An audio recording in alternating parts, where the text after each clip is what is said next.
ما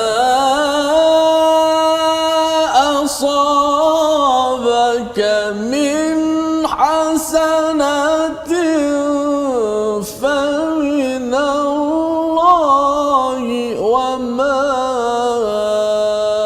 أصابك من سيئة فمن نفسك وأرسلناك للناس رسولا وكفى بالله شهيدا. صدق الله. Assalamualaikum warahmatullahi wabarakatuh. Alhamdulillah wassalatu wassalamu ala Rasulillah wa ala alihi wa man wala syada la ilaha illallah syada Muhammadan abduhu wa rasuluh. Allahumma salli ala sayidina Muhammad wa ala alihi wa sahbihi ajma'in. Amma ba'du. Apa khabar tuan-tuan dan puan yang dirahmati Allah sekalian? Kita bersyukur pada Allah Subhanahu wa taala peluang untuk kita berada pada hari ini untuk sama-sama kita mengulang kaji halaman ke-90 hingga 94, dan hari ini kita bersyukur kita didatangkan tetamu istimewa Ustaz Abdullah Bukhari. Assalamualaikum Ustaz. Waalaikumsalam. Dan kita bersama juga Ustaz Tirmizi Ali. Apa khabar Ustaz? Alhamdulillah. Alhamdulillah, kita bersama dengan Ustaz Abdullah hari ini. Ya, betul. Kita ada pelbagai persoalan minggu ini yang amat kritikal, ya, berkaitan dengan jihad, berkaitan dengan hijrah, tentang istilah bunuh, ya, amat sensitif dalam keadaan kita di dunia serba tanpa sempadan ini. Ramai yang mungkin melihat kepada halaman 90 hingga 94 ini dengan cara yang negatif, tetapi sebenarnya ada banyak pelajaran hidayah yang ingin kita ulang kaji pada hari ini. Jadi bagi tuan-tuan, jangan lupa untuk share di Facebook, ya, boleh beritahu kepada rakan-rakan, hatta kepada yang bukan Islam juga, untuk memahami sebenarnya apa konsep jihad, apa konsep hijrah, apa konsep tentang munafik di dalam Al-Quran, agar kita dicerahkan dengan betul-betul berdasarkan daripada hidayah daripada Allah Subhanahu Wa Taala. Mari sama-sama kita mulakan dengan Ummul Quran Al-Fatihah bersama Ustaz Tirmizi Ali. Silakan Ustaz. A'udzu billahi minasy syaithanir rajim. Bismillahirrahmanirrahim. Alhamdulillahi rabbil alamin. Ar-Rahmanir Rahim. Maliki yaumiddin. Iyyaka na'budu wa iyyaka nasta'in. Ihdinas siratal mustaqim. صراط الذين أنعمت عليهم غير المغضوب عليهم ولا الضالين.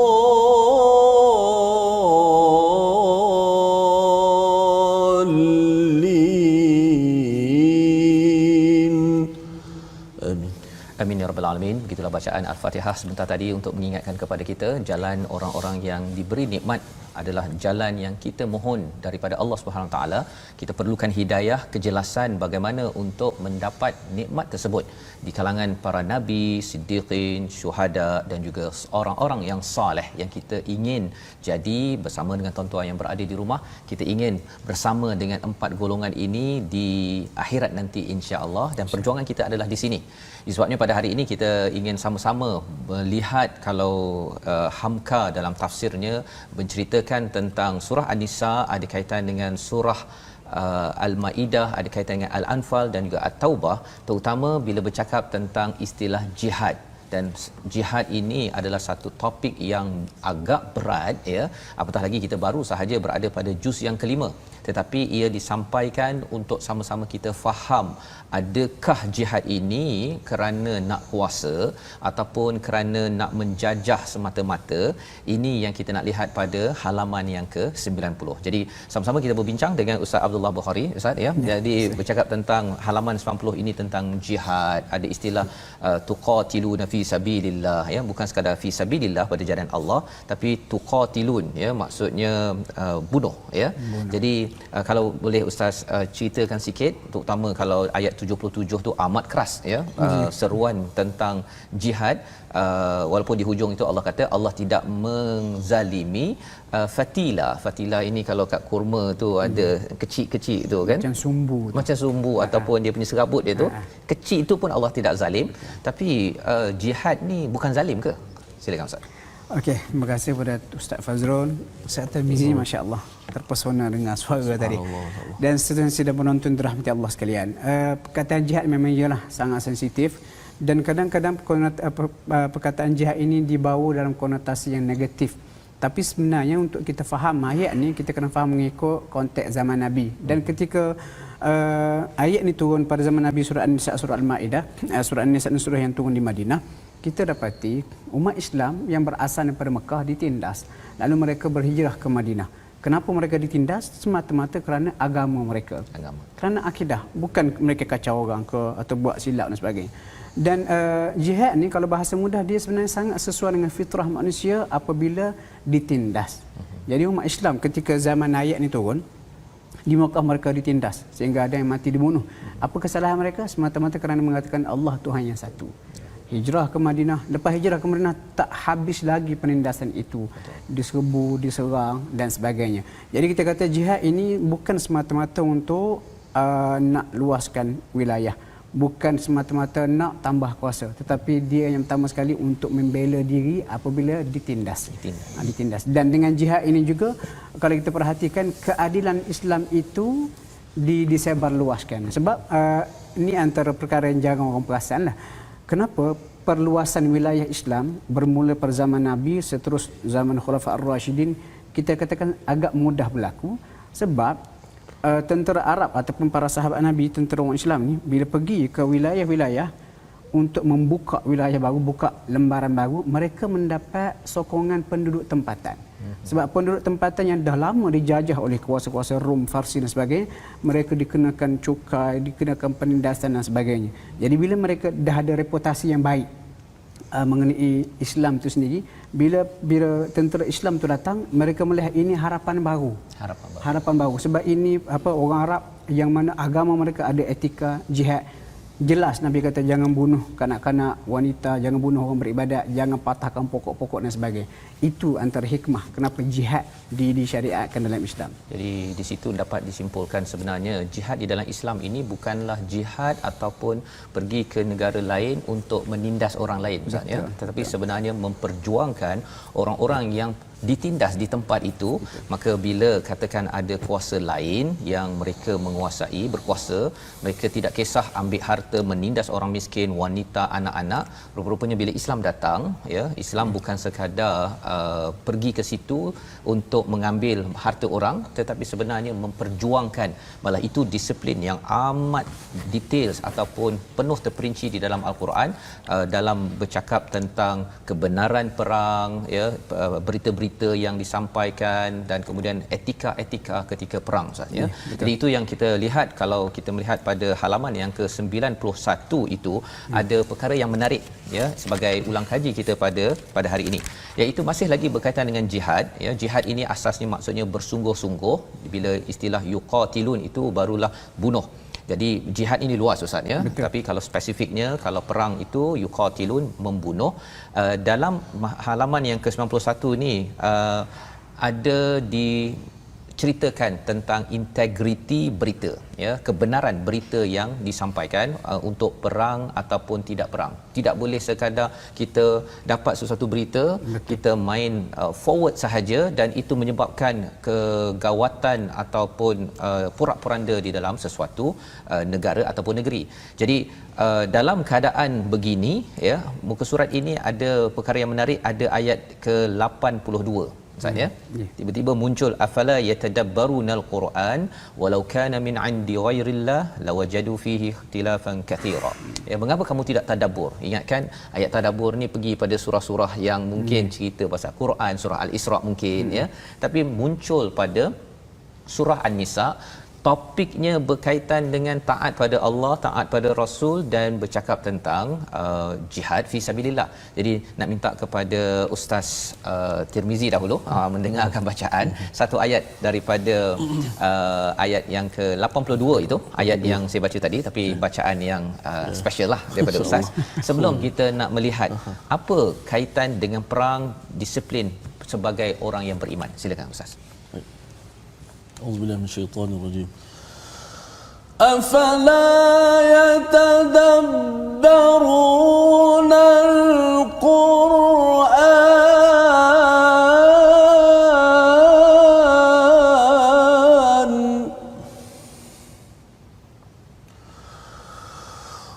afala yatadabbaruna al-Qur'an walau kana min 'indi ghairillahi lawajadu fihi ikhtilafan katsira. Sadaqallahul azim.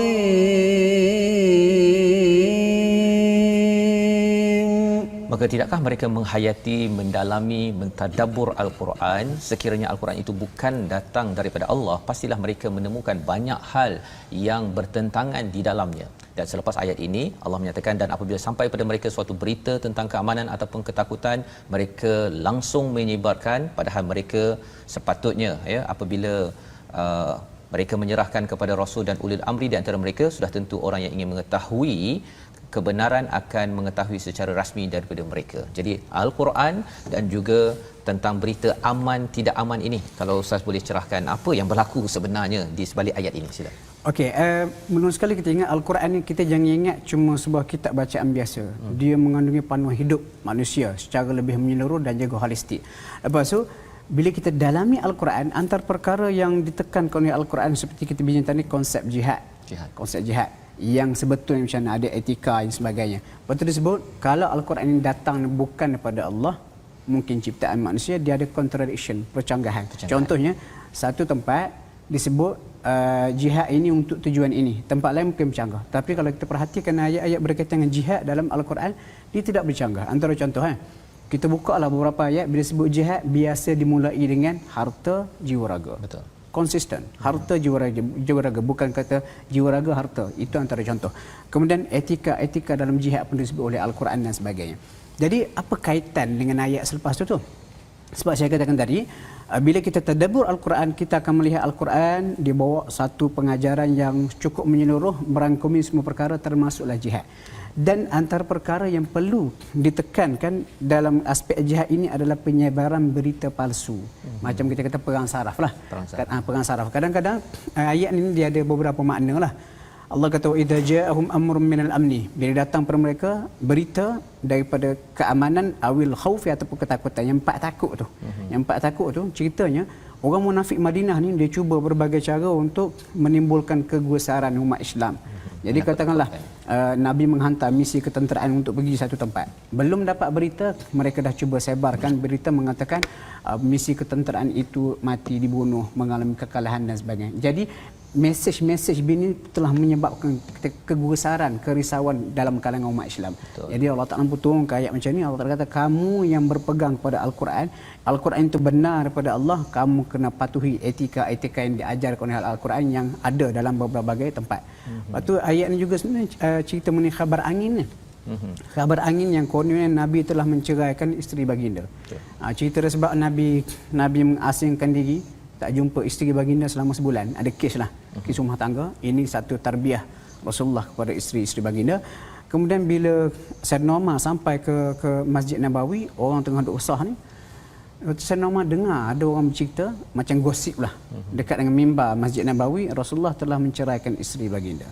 Jadi Umar ni dia nak tathabut, dia nak pastikan berita ni betul. Dia masuk jumpa dengan Nabi, ringkas cerita, Nabi kata tidak, aku berniat untuk asingkan diri pada isteriku selama sebulan. Jadi itu Allah Ta'ala sebut ni, sebarang berita yang kamu dapat, kembali rujuk dahulu kepada rasul ataupun ulil amri, maksud autoriti. Dalam konteks zaman kita ni, sebelum kita nak sebarkan berbagai berita, pastikan sumbernya betul, daripada mana rujuk pada autoriti. Dibimbangi kita akan mengacau dengan berita-berita yang palsu dan juga merisaukan orang. Masya-Allah, ini adalah pelajaran yang penting untuk tuan-tuan kita semua yang mendekati Al-Quran, ya. Maksudnya apabila kita tadabbur Quran, selalu membaca Al-Quran ini, satu, kita tidak akan bertemu dengan ikhtilaf, pertentangan, Ustaz, ya.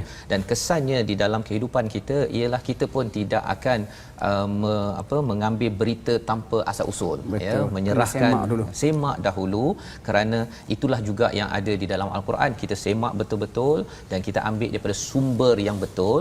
Dan bila bercakap tentang sumber yang betul, sudah pastinya daripada Allah. Dan di peringkat manusia ini, kalau di dalam ayat ini, ialah kepada Rasul dan juga kepada ulil amr, orang-orang yang menguruskan urusan kita, yang juga kembali kepada Rasul, kepada Allah Subhanahu Wa Taala. Dan ini memberi berita ataupun penekanan kepada kita bahawa sekarang ini zaman telefon, Ustaz, ya. Maksudnya dengan keadaan berita macam-macam, COVID-19-nya, dengan blok A, blok B, blok C, macam-macam berita. Dan kalau berita itu tidak menambahkan keamanan, ya, ataupun kadang-kadang ada yang kata kami bagi berita ni untuk menambahkan keamanan tadi, kan. Kalau ia bukan sumber yang betul, itu perkara yang beri amaran oleh Allah. Dan di hujung ayat 83 itu ada perkataan lattaba'tumus syaitana illa qalila, iaitu kalau bukanlah dengan rahmat Allah, sebenarnya memang syaitan memang nak kita gusar pada setiap masa. Harapnya kita bukanlah jadi wakil syaitan, Ustaz, ya, untuk menyebar-nyebarkan berita yang tidak betul, yang tidak diselidik dengan cara yang terbaik. Bahkan kalau kita tengok dalam surah lain, surah An-Nur, Surah An-Nur, bila cerita tersebar berita palsu Aisyah, ada skandal dengan sahabat lain. Betul. Bila nama Aisyah dibersihkan, ayat berikutnya Allah Ta'ala ulang benda yang sama. Dia kata syaitan ada peranan. Jadi sekarang ni kita main umpama main telefon kena baca a'udzubillahi minasyaitanir rajim. Zaman sekarang lagi amat penting, Ustaz, ya. Pasal apa? Pasal bila berita gusar ini disebarkan ataupun dijadikan headline, kan, tajuk berita, kesannya isi itu masuk ke dalam jiwa manusia. Betul. Ya, berbanding dengan Quran yang sepatutnya menenangkan, zikir kepada Allah, rupanya lagi orang takut. Selepas ikut My Quran Time sejam, dia dihujani dengan 23 jam berita-berita daripada sumber yang tidak pasti. Dan itu amat membahaya, memberi kesan kepada stres level meningkat, Ustaz, ya.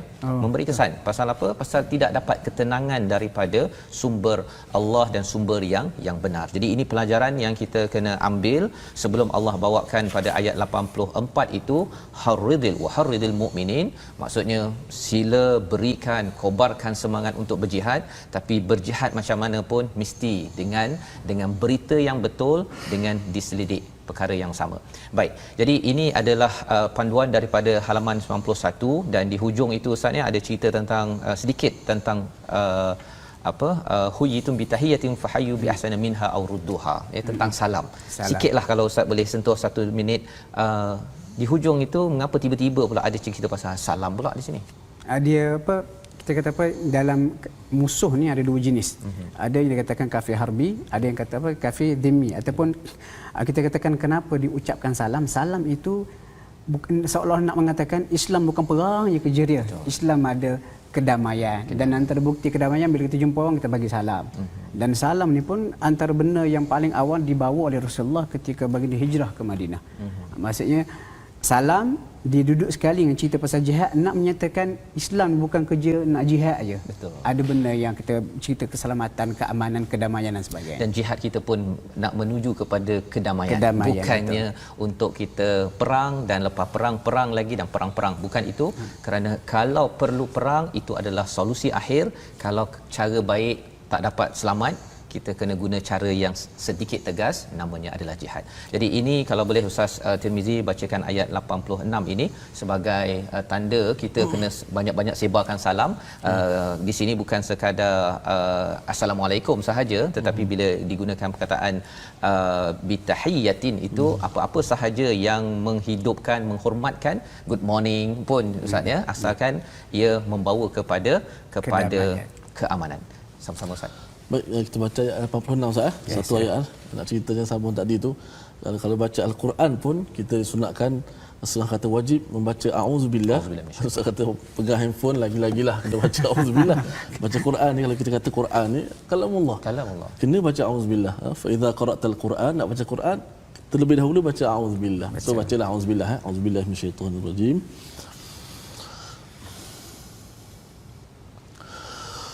وَإِذَا حُيِّيتُم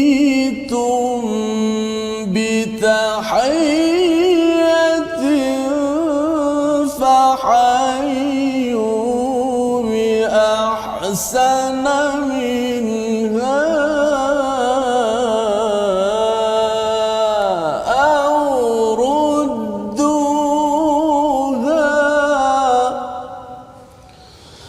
إِنَّ اللَّهَ كَانَ عَلَى كُلِّ شَيْءٍ حَسِيبًا. Sadaqallah. Dan apabila kamu dihormati dengan suatu salam penghormatan, maka balaslah penghormatan itu dengan yang lebih baik atau balaslah dengan yang sepadan dengannya. Sesungguhnya Allah Maha menghitung segala sesuatu. Maksudnya di sini apa yang kita belajar bahawa kalau kita dapat assalamualaikum, kita balas balik dengan waalaikumsalam, ataupun yang lebih baik lagi, ya, bukannya kita terus tak jawab. Kan pasal apa? Pasal kita adalah umat Islam yang membawakan keselamatan, Ustaz, ya. Ini yang kita belajar di sini. Jadi bukannya kita ni umat perang. Pasal ramai ketika saya di luar negara, Ustaz, ya, mereka buka halaman inilah.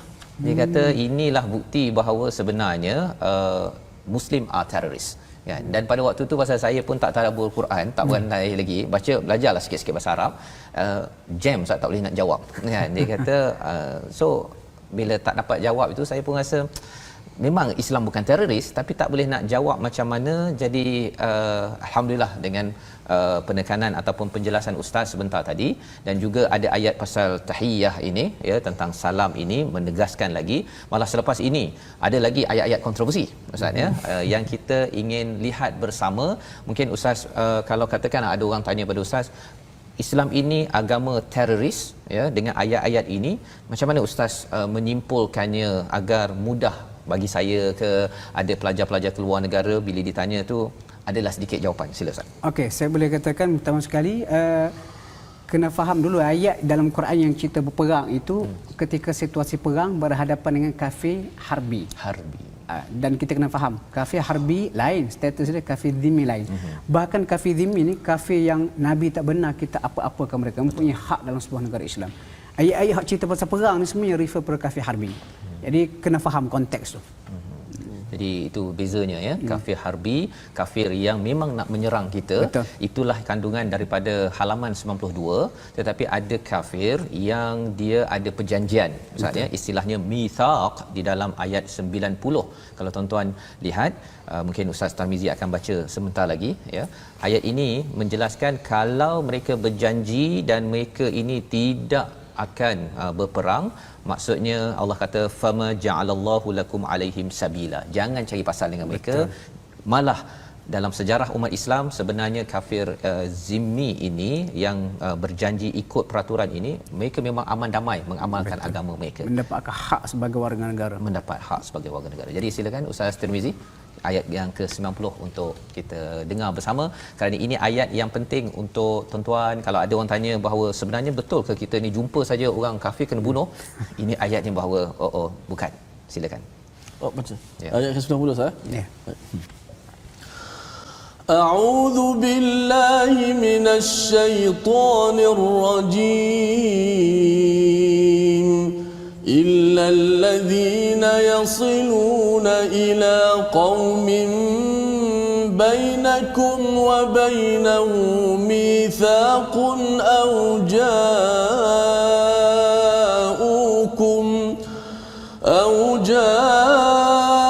جاءوكم حصرت صدورهم أن يقاتلوكم أو يقاتلوا قومهم ولو شاء الله لسلطهم عليكم فلقاتلوكم فإن اعتزلوكم فلم يقاتلوكم وألقوا إليكم السلم فما جعل الله لكم عليهم سبيلا صدق الله العظيم. Surah Al-Azim, inilah ayat yang menceritakan bagaimana jika ada orang-orang yang bukan Islam tetapi dia berjanji mengikut kepada peraturan bagi sesebuah negara, maka tanggungjawab amanah kepada orang Islam untuk jangan cari pasal, ya, jangan cari untuk menghentam ataupun memerangi kerana mereka berada pada perjanjian hidup bersama, social kontrak sosial yang sudah dibina bersama. Dan atas dasar inilah, ya, dalam keamanan negara kita yang ada sekarang ini, kita amat bersyukur kerana kita kena jaga kontrak sosial ini. Dan salah satunya ialah kita menghargai kepada veteran-veteran Angkatan Tentera Malaysia dalam satu kempen kita, iaitu kempen membantu pahlawan dalam Yayasan Veteran ATM. Tuan-tuan dijemput untuk menyumbang di nombor yang tertera kerana ini adalah pahlawan yang menjaga keamanan negara ini agar kontrak sosial tetap dijaga, agar kita terus aman dan terus kita dapat menghayati beribadah kepada Allah Subhanahu Wa Taala. Kita berhenti sebentar, My Quran Time, baca faham amal.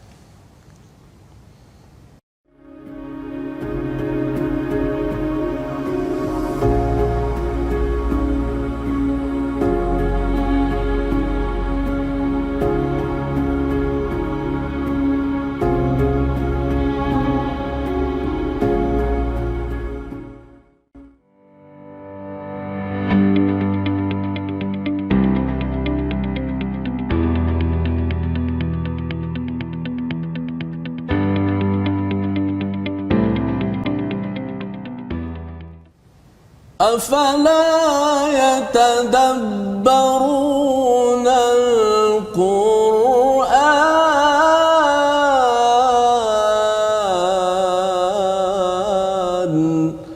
Kenapakah kamu tidak mahu mengambil pengajaran daripada Al-Quran? Terima kasih pada penonton-penonton, sahabat-sahabat Al-Quran kerana sentiasa setia dalam rancangan My Quran Time. Alhamdulillah, pada hari ini seperti biasa kita bawakan tetamu khas bintang ilmu kita, Al-Fadhil Ustaz Abdullah Bukhari. Dan saya nak mengajak semua para sahabat-sahabat semua Al-Quran untuk bergabung bertemu di platform rasmi yang telah kita sediakan. Kita ada Facebook, ada Instagram dan juga YouTube, iaitu Facebook, akaun Facebook Sahabah Al-Quran My #Quran Time dan My #Quran Time. YouTube pula di My #Quran Time Official dan Instagram My Quran Time Official. Ya, sah? Baik, alhamdulillah, terima kasih diucapkan pada Ustaz Tirmizi memperkenalkan ataupun mengingatkan pada tuan-tuan, ya, yang belum lagi menjadi sahabah Al-Quran di Facebook, boleh bergabung nanti kerana ada banyak input-input perbincangan, ya, sebagai follow up, ya, kepada apa yang telah kita belajar dan juga perkembangan terkini tentang aktiviti-aktiviti Quran kita, insya-Allah. Jadi kita nak teruskan dengan halaman yang ke-93, di mana pada halaman ini Allah menerangkan tentang hak sebagai seorang mukmin, Ustaz, ya, di mana kalau terbunuh ataupun seorang mukmin itu nyawanya amat berharga. Kalau walaupun satu nyawa itu ada ada hukuman ataupun ganjaran yang Allah tetapkan di dalam Al-Quran. Tetapi bila bercakap selepas ayat 92 hingga 93 itu, Allah membawakan pada ayat 94 tentang kembali pada perang, ya, idza darabtum fi sabilillah fatabayyanu, ya, dua kali pula tu berulang perkataan fatabayyanu. Kalau biasa fatabayyun ni dalam surah Al-Hujurat biasanya terkenal, kan, pasal berita. Rupanya di dalam hal ini bercakap tentang perang pun kena ada tabayyun. Kalau boleh Ustaz cerita sikit mengapa, apa yang berlaku sebenarnya di sebalik ayat ni? Okey, ayat yang ke-94 ni ada beberapa riwayat. Tapi kalau boleh kita ringkaskan macam mana, dalam riwayat itu para sahabat Nabi diutus oleh Nabi untuk satu misi. Kemudian jadi cerita bila mereka sampai ke satu kumpulan sahabat, sampai ke sebuah perkampungan, orang kampung tu lari bertempiaran kecuali seorang lelaki. Dan lelaki ni sedang bawa kambing bigi-bigi dia. Bila dia tengok para sahabat Nabi yang mengucapkan syahadah, syahadat la ilaha illallah. Lalu sahabat ni beranggapan itu syahadah palsu, tipu sebab nak selamatkan diri, dia pun pergi bunuh. Dan pada masa itu kita kena ingat kita tak ada letak kesalahan 100% pada para sahabat sebab zaman itu zaman genting dan peristiwa ini saya percaya berlaku sebelum Hudaibiyah. Maksudnya musyrikin Quraisy di Mekah ni siapa cepat dia dapat. Dia akan bunuh. Jadi bila perkara ni berlaku, kawan tu meninggal dunia, dia ambil harta rampasan perang bawa balik ke Madinah. Bila Nabi dapat tahu turun ayat ni menegur. Jadi kesimpulannya sebarang tindakan sama ada ketika aman ataupun ketika perang lebih lagi penting kepada kita untuk tabayyun, semak betul-betul. Dan berikutan perbuatan itu dia ada kaitan dengan ayat yang ke-92 tu. Bunuh orang beriman secara tak sengaja.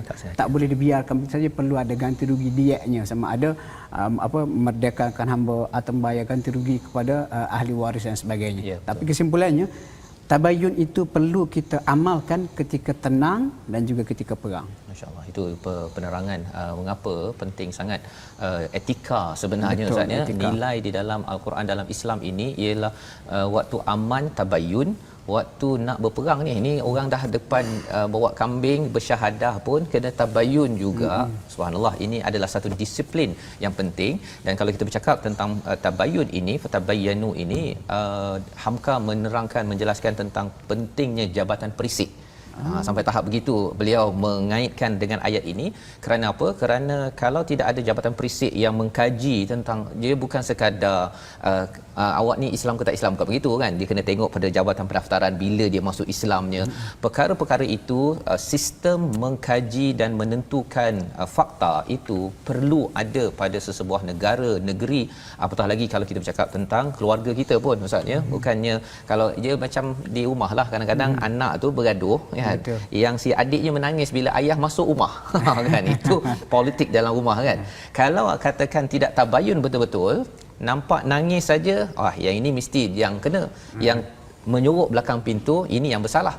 Padahal sebenarnya tabayun itu perlu berada di dalam rumah. Disiplin itulah yang dibawakan di luar rumah sampai ke medan perang.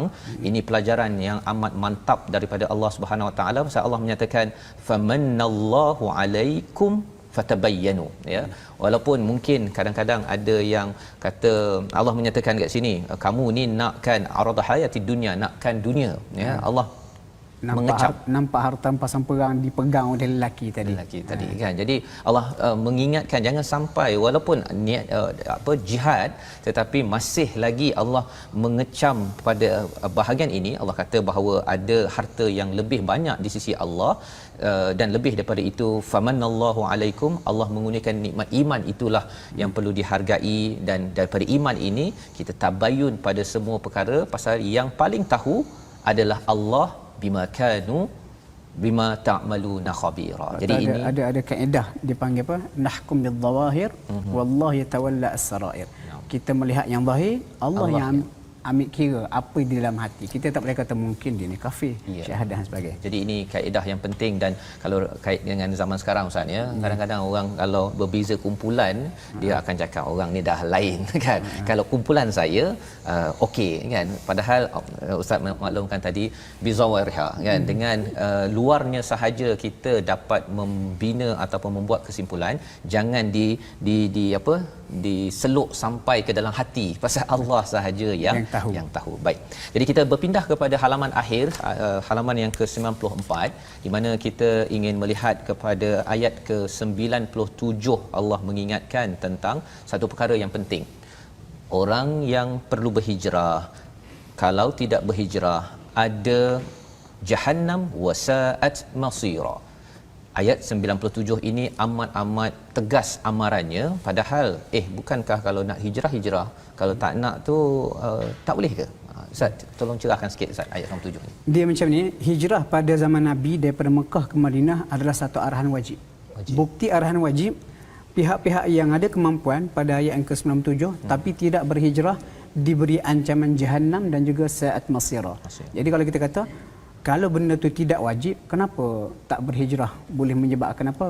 Dikenakan neraka jahanam. Tambahan pula kalau kita tengok ayat yang ke-99 tu Allah Taala bagi pengecualian. Allah kata orang yang tak mampu berhijrah kerana lemah, tertindas, kanak-kanak wanita, mereka ini diberikan kemaafan. Tetapi perkataan tu tengok, Allah kata faulaika asallah. Asa tu Asa ni dia macam kalau belajar bahasa Arab dipanggil adatut taraji, perkataan yang menggambarkan harapan.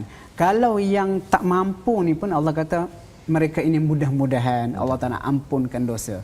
Maksud guna lagi perkataan asa nak cerita berat ni. Mudah-mudahan kalau dah kamu tak mampu, Allah Taala mudah-mudahan ampunkan dosa kamu. Yang mampu tak berhijrah, memang patutlah mereka itu dihukuman ke neraka jahanam. Dan ayat yang ke-97 ni kalau kita boleh kata mereka tidak ada semangat jihad yang sebenar. Contoh mudahlah, kenapa tak nak hijrah bersama Rasulullah? Baru je beli rumah buat loan 25 tahun. Nanti tinggal macam mana rumah tu? Penting jihad tu. Jihad itu. Jadi itu pada zaman Rasulullah dan pada zaman ini juga Ustaz ya. Maksudnya bila katakan tempat itu ada perkara-perkara yang mengganggu keimanan, di situ apa poinnya Ustaz? Adakah orang tu kalau perlu berhijrah, dia kena berhijrah ataupun macam mana? Ya sudah pasti, sebab apa kadang-kadang kalau duduk di satu tempat yang boleh apa yang berlaku para sahabat Nabi ni, memang kalau duduk di Mekah kemungkinan mereka akan diancam bunuh kerana akidah mereka. Jadi perkara sama kita boleh pakai pada zaman ini. Tetapi zaman ini tak semudah yang kita sangkalah. Hijrah sajalah, kenapa nak duduk di Palestin lagi? Tak semudah itulah. Sebab apa? Satu segi kalau kita tinggalkan saja, tidak ada orang yang mempertahankan negeri kita tu, kita bimbang pihak yang menindas akan menganggap itu satu persetujuan. Jadi sebab tu jihad ni ada masa kita kena bergerak, ada masa kita kena stay. Itu perlu dinilai berdasarkan kebijaksanaan orang tempatan yang menjiwai kawasan tu.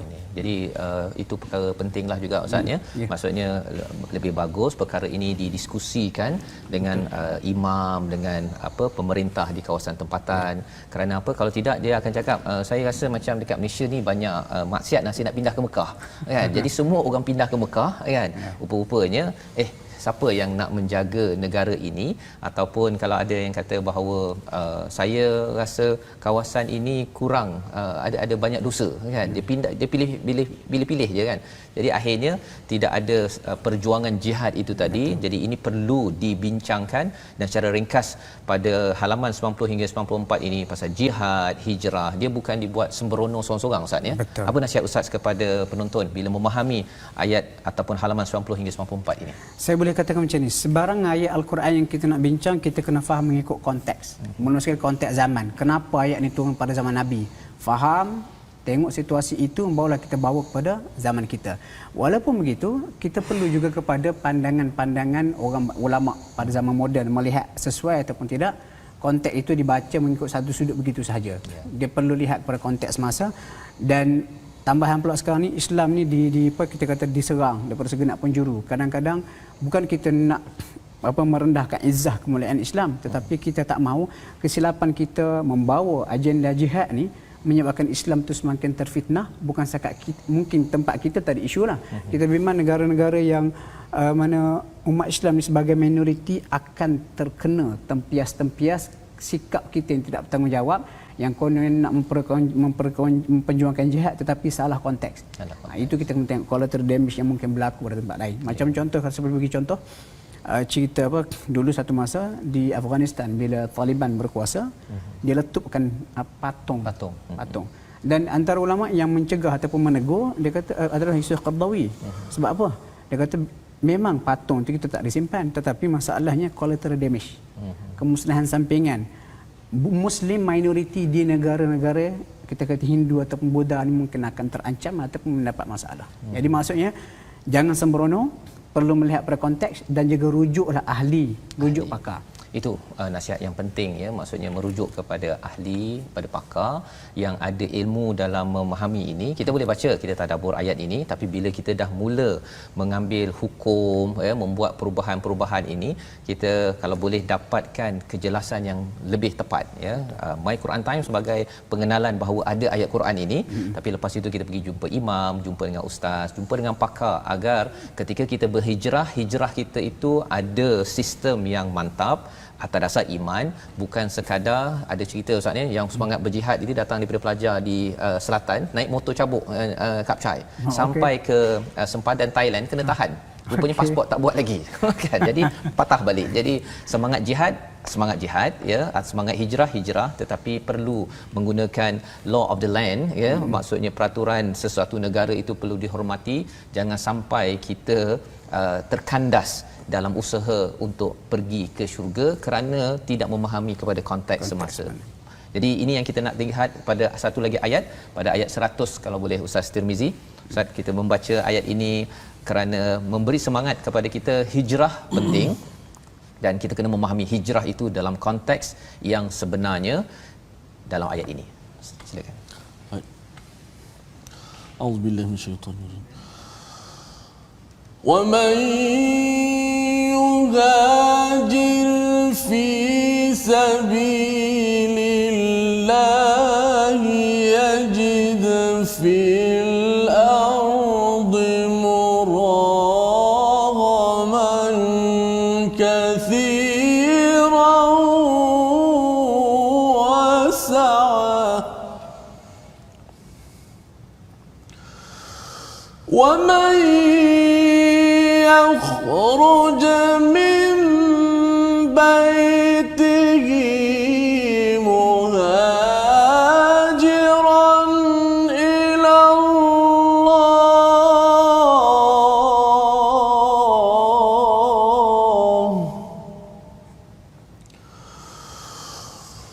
مهاجرا إلى الله ورسوله ثم يدركه الموت فقد وقع أجره على الله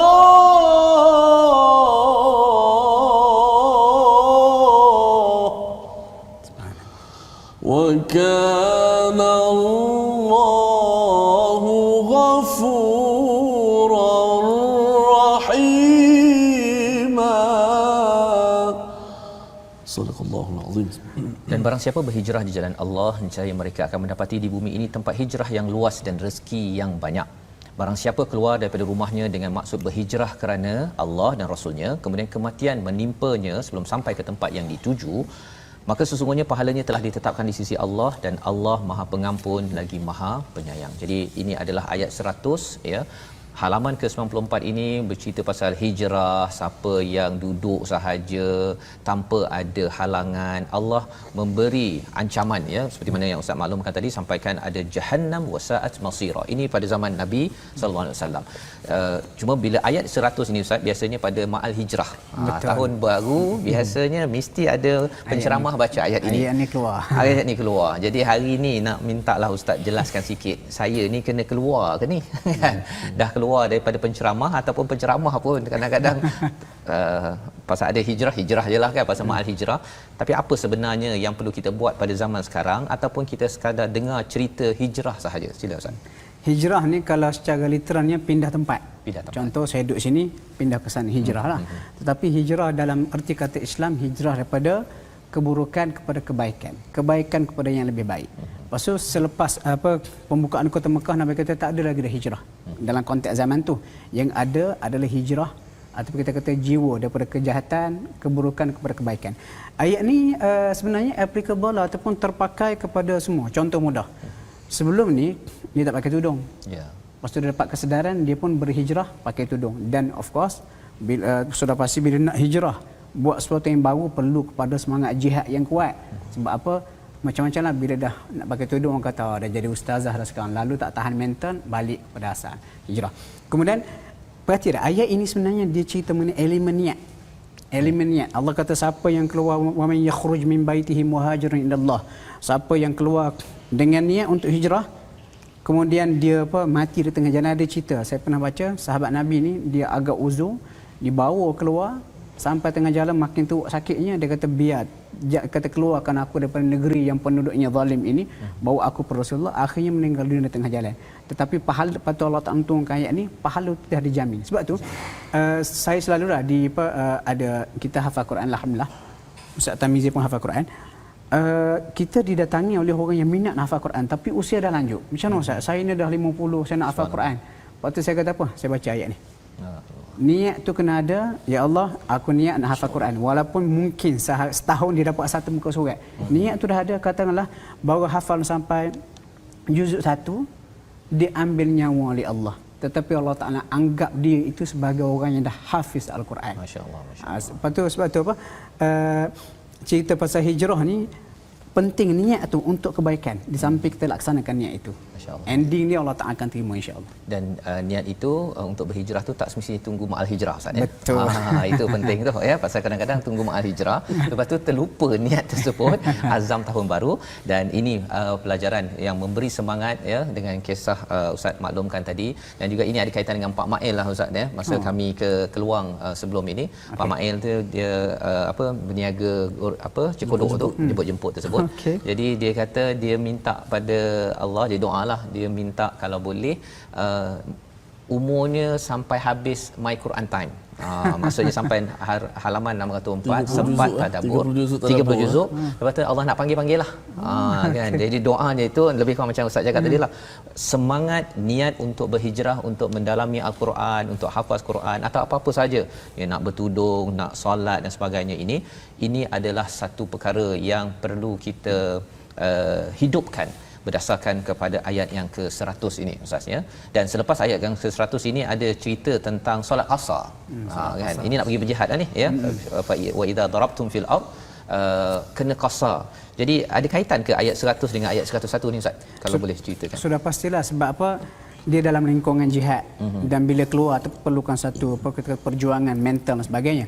Lepas tu bila dah hijrah ke Madinah ni, perang tak habis-habis. Sebab tu kalau kita perhati sebelum perang Badar, banyak seriah dipanggil misi ketenteraan yang dihantar oleh Rasulullah. Dan sepanjang kita kata jihad ni, kadang-kadang bila berhadapan dengan musuh ada waktu rehat dia.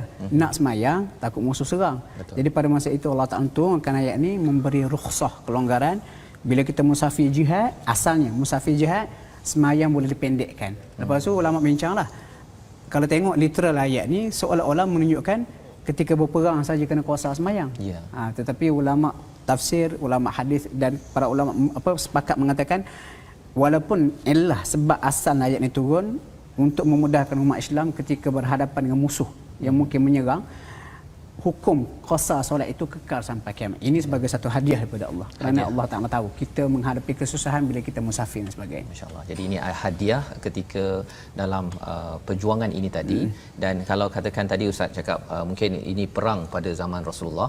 Kalau sekarang ni perjuangannya hijrah tadi itu tadi bercakap nak hafal Quran. Ada kaitan ke dengan solat ini untuk menguatkan semangat hijrah kita itu? Ya, sudah pasti solat jangan ditinggalkan. Maksud Allah Ta'ala tahu kadang-kadang kita mengalami kesusahan, tapi solat tetap dijalankan. Lepas tu bila libatkan musafir ada rukhsah. Maksudnya solat ni dia dah bersebati dengan jiwa kita orang beriman. Kadang-kadang bila kita melalui musafir dan sebagainya, kita dibenarkan, diberikan kelonggaran untuk mendekkan solat. Tetap solat tu kena ada. Pendek kata cantiklah kaitan tu, hijrah, solat dan sebagainya.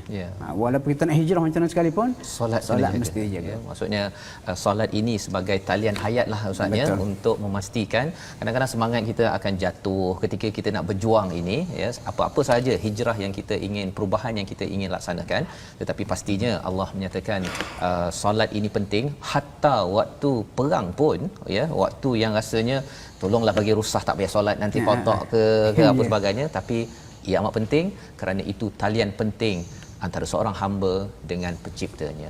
Jadi kita doakan pada Allah SWT agar Allah memudahkan urusan kita, menjaga ya urusan solat. Dan secara ringkas pada 5 halaman pada hari ini yang kita ulang kaji, kita ada niat semangat jihad yang benar untuk memperjuangkan kebaikan dan kebenaran ya, bukan sekadar kita nak mengawal menjajah orang lain. Itulah ruh jihad yang dimaklumkan dalam surah An-Nisa halaman yang ke-90 hingga 94. Mari sama-sama kita berdoa dipimpin oleh Ustaz Abdullah Bukhari Bahari. Silakan Ustaz. Bismillahirrahmanirrahim. Alhamdulillahirabbil alamin. Allahumma salli wa sallim wa barik ala Muhammad wa ali Muhammad. Allahumma ighfir lana dhunubana wa liwalidina warhamhum kama rabbawna shighara. ولجميع المسلمين والمسلمات الأحياء منهم والأموات. اللهم إنا نعوذ بك من زوال نعمتك وتحول عافيتك وفجاءة نقمتك وجميع سخطك. اللهم إنا نعوذ بك من البرص والجنون والجذام ومن سيء الأسقام. اللهم اجعلنا ممن يستمعون القول فيتبعون أحسنه Sallallahu ala Muhammad wa ala alihi wa sahbihi wa sallam. Alhamdulillahi rabbil alamin. Taqabbalallahu minna wa minkum. Minna wa minkum taqabbal ya karim. Terima kasih diucapkan pada Ustaz Abdullah Bukhari, pensyarah di Universiti Islam Antarabangsa Gombak, yang bersama pada hari ini mencerahkan lagi 5 halaman yang kita ulang kaji yang telah pun kita belajar pada minggu ini.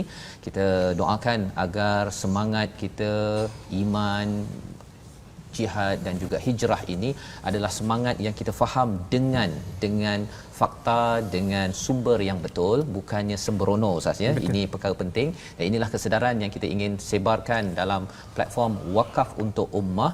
Satu platform tuan-tuan boleh menyumbang di nombor yang tertera agar kita boleh sampaikan mushaf di seluruh negara, di seluruh dunia, agar dapat dibaca, difahami roh jihad dengan sebenarnya, dan kita jelas bahawa Islam bukan teroris, kita bukan nak jajah negara lain apa sebagainya, tetapi Islam ini adalah agama jihad yang ingin bersungguh-sungguh menyebarkan keimanan ke seluruh dunia, dan itulah semangat kesejahteraan yang kita ingin bawakan di dunia hingga ke akhirat. Saya ucapkan terima kasih pada semua dan insya-Allah kita akan bersiaran ulangan pada jam 11 malam dan 6 pagi. Rancangan ini dibawakan oleh Mofas. InsyaAllah kita bertemu lagi ulang kaji pada hari esok ya, bersama dengan Qari, dan kita berjumpa lagi My Quran Time, baca, faham, amal insya-Allah.